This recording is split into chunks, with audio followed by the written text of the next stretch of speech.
I wanted to begin with today is controlling step parents. And I have had several controlling step parents who have come up in my cases over the last 20 years of doing family law. And different judges handle controlling step parents differently. So I'm going to give you a few examples of what judges have done in some of my cases, and also give some suggestions for the things that I think make a difference in cases where there's a controlling step parent. So let's see, I think maybe 3, 4, 5 years ago, I represented a guy, and the mother was accusing him of being engaged to a woman who was a controlling step parent. Even though they weren't quite married yet, they were saying that she was controlling. And of course, my clients and I felt quite differently. We didn't think that she was at all controlling. What we thought was happening was that the child that was involved really loved this woman, and that mother was extremely jealous, and she was kind of trying to throw the judge, off the track by saying that the fiance was controlling. Well, in that particular case, what the judge did is the judge appointed a court-appointed advisor in our case to investigate the environment at my client's home and the relationship between the child and the fiance. And what the judge said is if the court-appointed advisor found that the fiance was interfering or controlling in any way, that person, that woman, would be barred from the child, from being around the child or having any contact with the child. So that's one example of, I think a pretty harsh position that a judge took in that particular case. And, for reasons I'm not going to go into, my clients and I parted ways. So I don't really know what came of it. What I do know is that the fiance was actually a very loving woman who adored the child. So I didn't see her as controlling at all in that situation. So in another situation that I had probably 10, 12 years ago, my client was involved with a man, and they weren't married, but they were in a committed relationship, and he had some issues, some drug issues and things like that. And, and the judge found that man was a step parent who was not a good influence on the children in this particular case. So what the judge ordered is the judge said that he could not be around the children at all when the children were in my client's physical custody. And because this man and my client were living together, that meant that every time for the week on, week off time that the kids had with the mother, the significant other essentially had to move out and go stay with somebody. So that's a situation that didn't work out quite well for my client. So in a case that I had within the last year, and this is the last example that I'll give you, my client had some really strong evidence that the stepmother in her case was being horrific to the party's child. And so this a little boy had some very serious self-esteem issues and confidence issues. He had started cutting. I don't know if any of you know what cutting is, but it's a thing that kids do now. I think it's self-harming, where they're cutting their arms and their wrists because, to express their anger or because they don't like themselves. So the little boy had started cutting.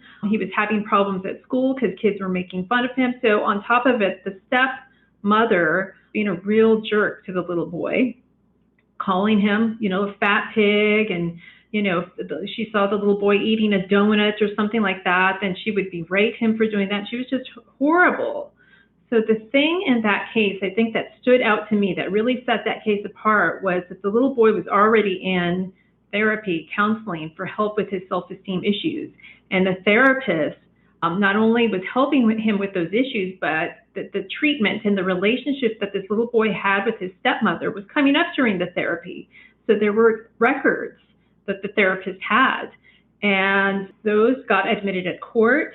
Actually, the therapist, once she found out that this case was headed for court, did not want to testify. We had to subpoena her and force her to go to court against her will. And that's one thing as an aside that doesn't make a lot of sense to me in my experience, that a lot of school officials and therapists, say, I see this child being treated this way, or I see these things happening in one health that aren't good for the child. But then when it comes time to testify at trial, they're afraid to do it. They're afraid of either violating their rules of ethics or losing their license, so I find that I often have to subpoena them, which I don't like to do. I like to have voluntary witnesses.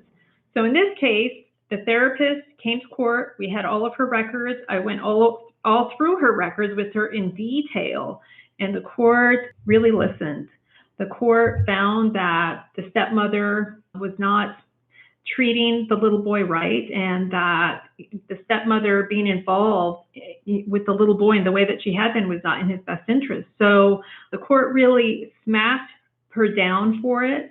The court didn't go so far as the court did in the case where the man was doing drugs, and the court said you can't be around the kids.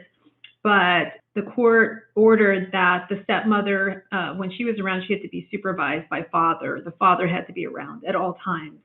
So those are three different, very, very different situations, very different results. And I think that if you have a case where you have a controlling step parent, in all cases, the best thing that you can have to help yourself is documentation.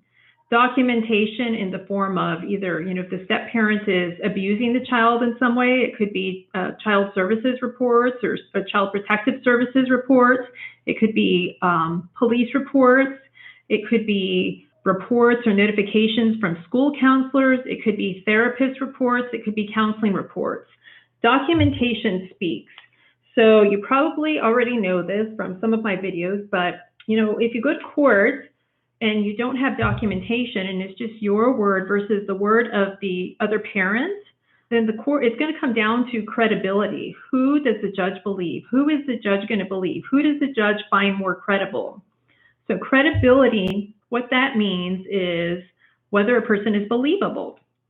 To judge a person's credibility when they're in court, a judge is going to look at how that person testifies, their ability to recall specific details, whether, their mannerisms, whether they're nervous, whether they're sweating, whether they're making eye contact, their ability to recall important details. There's a lot of things a judge will look at in determining credibility.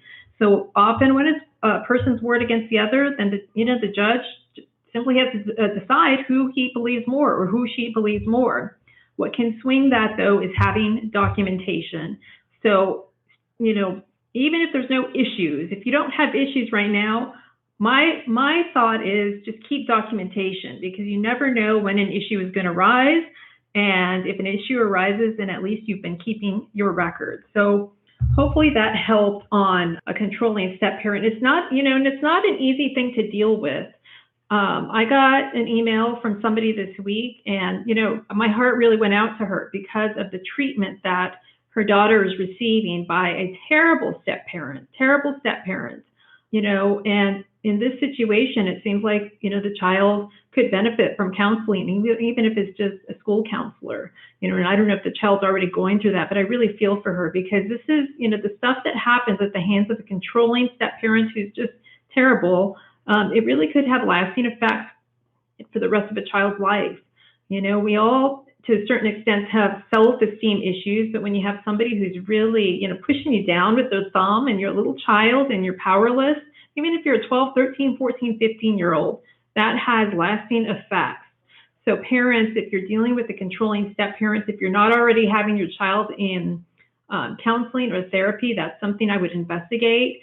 If you have joint decision-making with the other parent, you need to investigate, wherever you are, what needs to be done to get that child enrolled. I would not suggest, if you have joint custody, just going and doing it without involving the other parent. Remember, joint custody means that parents are working together.